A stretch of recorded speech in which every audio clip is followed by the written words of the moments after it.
और शहर में एक अंतर है। भारत का विकास, भारत की उन्नति, भारत का प्रमोशन अगर कहीं देखना हो तो शहर में जाकर देख सकते हो, और भारत का विश्वास, श्रद्धा और दृढ़ता देखना हो तो भारत के गांव में जाकर देख सकते हो।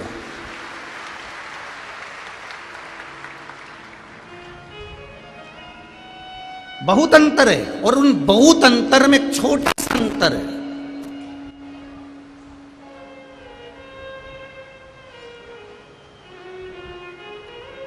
गांव में अगर कोई एक भिखारी भी आ जाता है ना दीदी, अगर गांव में कोई भिखारी भी आ जाता है ना तो गांव के बच्चे उनको साधु कहते हैं। साधु आए, गुरु आए, बाबा आए, जोगी आया, सन्यासी आया, तपस्वी आया। शहर और गांव का सबसे बड़ा अंतर है, गांव में अगर भिखारी भी आ जाए तो उसको साधु समझा जाता है, और शहर में अगर साधु भी आ जाए तो उसको भिखारी समझा जाता है।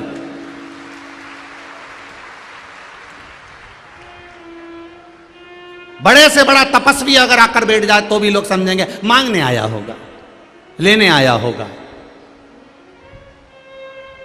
भारत की भूमि का संत, भारत की भूमि के साधु, भारत की भूमि के तपस्वी, भारत की भूमि के साधक, भारत की भूमि के उपासक, और भारत की भूमि के जितने देवालय, शिवालय और मंदिर हैं, जितने संत, साधु और सन्यासी और तपस्वी और साधक हैं, ये लेना कम जानते हैं, देना ज्यादा जानते हैं, और ये कोरोना में दिखा दिया।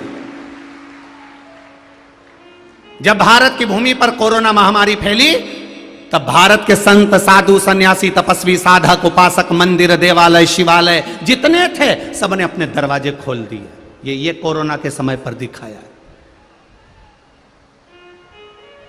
ये कोरोना के टाइम सामने आया। बहुत कठिन है समझना।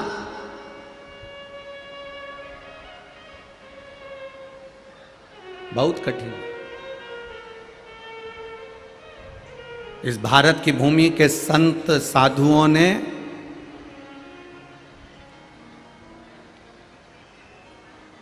किसी को भूखा नहीं, पेट भरकर सोना सिखाया है। आज भी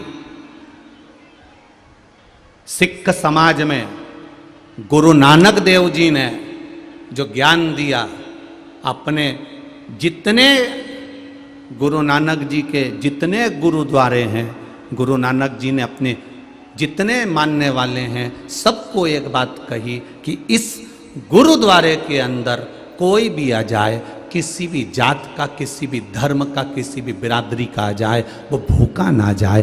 गुरु नानक देव ने ये ज्ञान दिया है। आज जिन संत रविदास जी महाराज जी की जयंती है,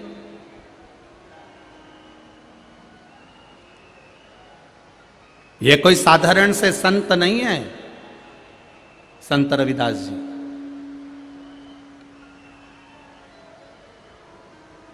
कोई साधारण से संत नहीं। रविदास जी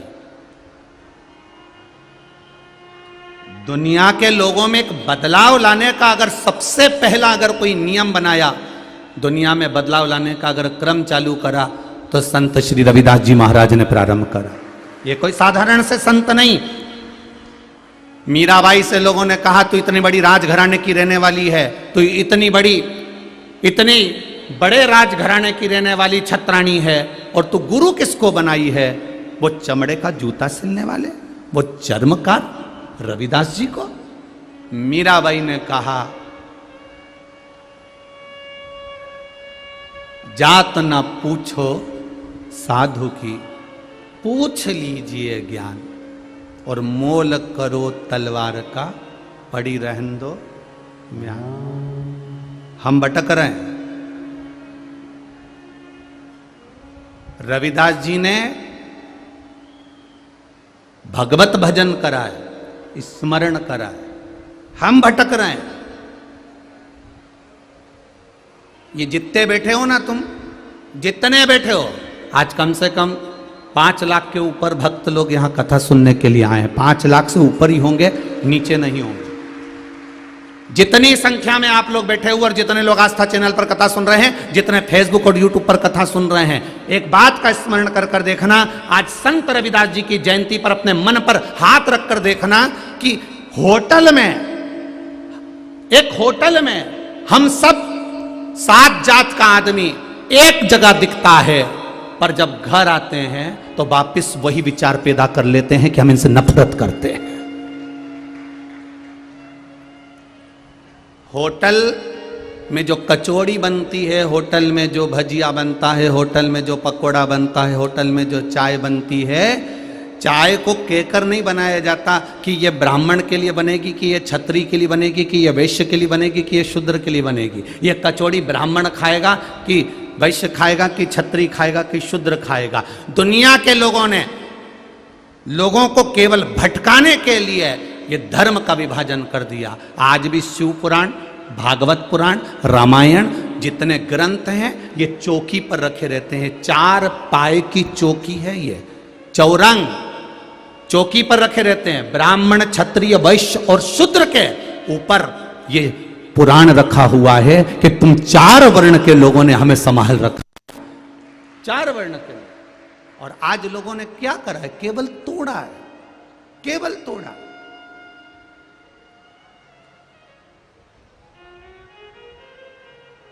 मीरा, तूने गुरु बनाया चर्मकार को, चमड़े का जूता सिलने वाले को। मीरा बाई कहती है, जो चमड़े को धोकर साफ कर सकता है, वो मेरे इस चमड़े को भी साफ कर सकता है। ये निश्चित है, ये निश्चितता है।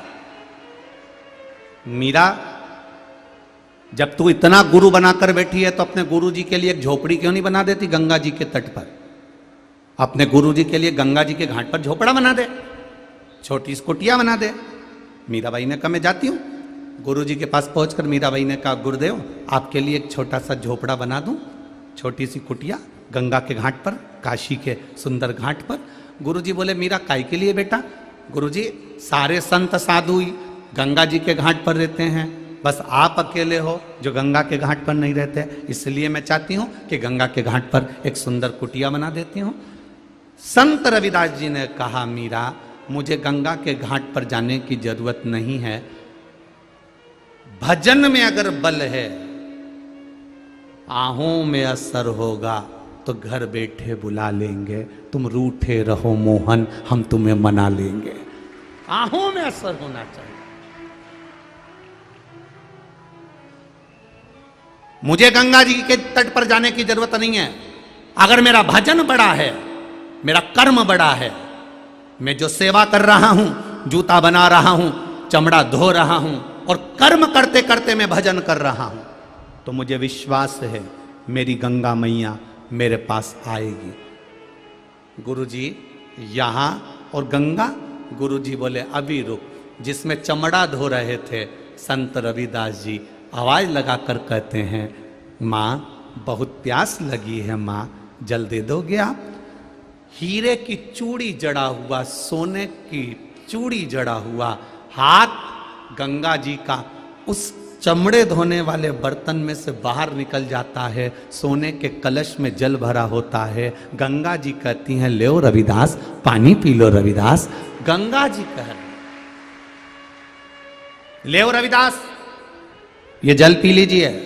रविदास जी ने सोने का कलश लेकर जल पिया, मीरा ने जल पिया, और जब जल पिया तब मीराबाई ने गुरु रविदास जी के चरणों को प्रणाम कर कर कहा कि गंगा के तट पर गुरु और संत को जाने की जरूरत नहीं पड़ती। जो संत और गुरु भजन में डूबा रहता है, गंगा उसे ढूंढती ढूंढती वहां आ जाती है। उसको जाना नहीं है, वहां तक पहुंच। कहां ढूंढ रहे हैं हम? कहां भटक रहे हैं हम?